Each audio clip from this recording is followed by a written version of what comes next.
Olá pessoal, tudo bom? Vamos para mais uma aula de artes. E na aula de hoje nós vamos falar de teatro. O teatro, ele é uma das artes cênicas. As artes cênicas são quatro: o circo, a ópera, a dança e o teatro. E hoje nós vamos falar sobre o teatro. Que arte é essa? Uma arte meramente humana, criada pelos homens, pelos humanos, e que qualquer um de nós é capaz de fazer. Então vamos para a aula? Vamos lá!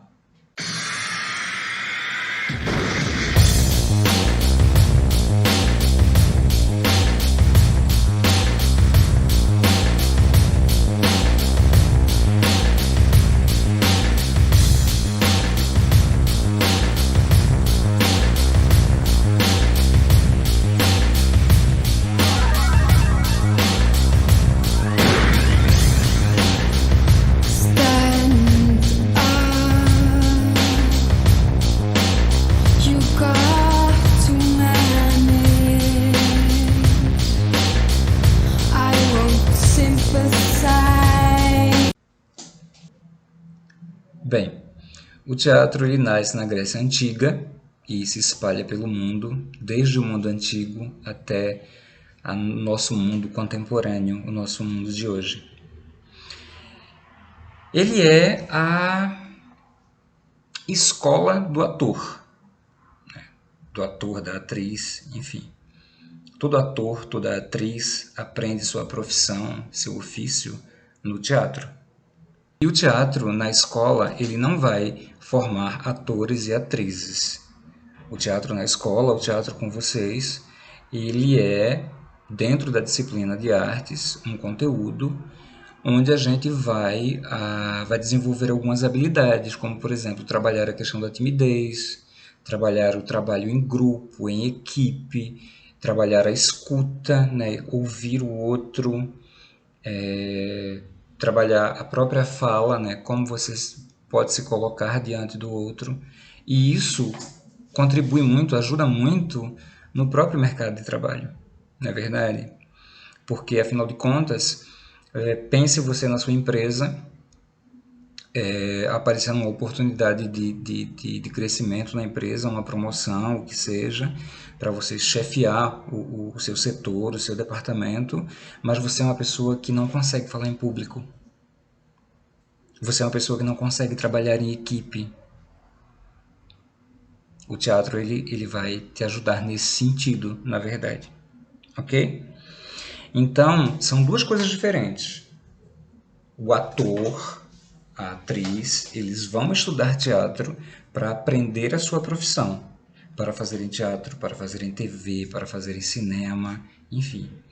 E na escola tradicional, na escola onde a gente está aqui agora, né, a gente trabalha como um conteúdo para desenvolver habilidades que vão ajudar a gente numa série de outras áreas, né? Por exemplo, quando você aprende a trabalhar em equipe, você aprende a ouvir o outro, você aprende a improvisar, você aprende a resolver problemas, você aprende a se colocar de forma mais segura. O teatro ele te dá essa condição, ele te dá essa capacidade. Claro que ele não foi pensado para isso, ele foi pensado como arte mesmo, de representar, de atuar. Quando ele surge na Grécia, por exemplo, ele surge como se fosse um jogral. Sabe o jogral na igreja? Que, o grupo que fala o mesmo texto? Pois é, na Grécia esse grupo chama-se coro. Então o coro dava um texto e o público ouvia esse texto. E era um texto filosófico, um texto religioso, era um texto que tinha essa pegada. Não era como o teatro de hoje, como a gente vê o teatro hoje. Aí um dia um ator chamado Téspis saiu do meio do coro e gritou para o coro: "Eu sou Deus." E o coro respondeu. Ao fazer isso, Téspis cria a figura do ator protagonista, ou seja, o ator principal, e ele inaugura o diálogo no teatro, porque ele fala e o coro responde. Então, se estabelece o diálogo. ele vai evoluir, o teatro vai evoluir, e aí vão surgir os dois grandes estilos de teatro da Grécia, que é a tragédia e a comédia. Sendo que a tragédia ela tinha uma importância muito maior para o povo grego do que a comédia, ok? Eles davam muito mais eles davam muito mais atenção, eles gostavam muito mais do texto trágico. O texto trágico era aquele texto que tinha uma mensagem no final, que falava sobre o destino dos homens, que discutia a filosofia, que discutia a religião, que discutia o poder, enfim, e trazia sempre a figura dos deuses, porque os gregos, diferentemente de nós cristãos, eles são politeístas. O que é ser politeísta? Poli significa muitos, vários. Teísta vem de tel. Tel é Deus. Então, politeísta, vários deuses. Então, os gregos eles tinham uma penca de deuses. Tinha o deus da guerra, o deus da sabedoria, o deus da justiça, o deus do amor, o deus da beleza, o deus do vento, o deus do sono, o deus do sonho. Diferentemente de nós cristãos que acreditamos num único Deus. Nós somos monoteístas. Mono, teísta vem de tel, tel é Deus, um único Deus. Ok? E não cabe aqui a gente discutir se os gregos estavam errados e nós estamos certos, se nós estamos errados e os gregos estão certos. Não cabe aqui nos discutir isso. Assim, isso é uma questão histórica, é um fato histórico. Ponto. Não tem aqui juízo de valor, ok? Os gregos eram politeístas, os romanos eram politeístas, os egípcios eram politeístas, enfim, e tantos outros povos da antiguidade, né? E alguns povos da atualidade, como por exemplo os hindus, o hinduísmo é politeísta. E tá tudo certo, cada um na sua, cada qual com seu cada qual. E vamos ser felizes, vamos respeitar a religião do outro, se a gente quiser que o outro respeite a religião da gente. Beleza? Então, só para ficar claro. Então, o que acontece? Nas peças trágicas, sempre no final da peça aparecia a figura de um deus que resolvia o conflito. Porque o homem não conseguia resolver o conflito sozinho. Mas isso faz parte da primeira fase da tragédia, cujo grande escritor é Ésquilo.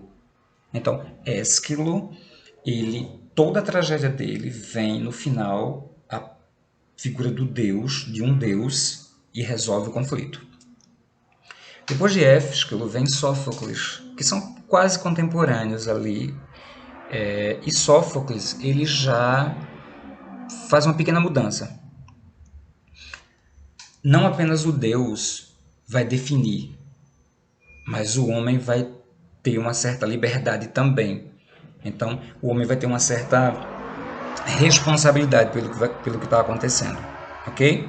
Então, já se divide essa responsabilidade entre o Deus e o homem.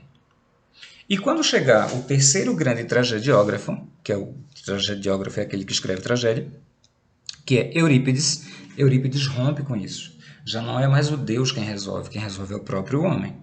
O homem é responsável por seu destino. Tem que parar com essa coisa de foi o Deus fulano de tal que quis isso. Não, foi você que fez. Você é o responsável. Ok? Então, Eurípides já rompe com essa questão. Então, dito isso, o que acontece? Aí tem as comédias também, a gente vai ter Aristófanes, Antífanes, Menandro, né, que são três grandes comediógrafos, comediógrafo é aquele que escreve comédia. Mas as comédias elas já não eram assim tão valorizadas pelo povo grego, como a tragédia era. Okay?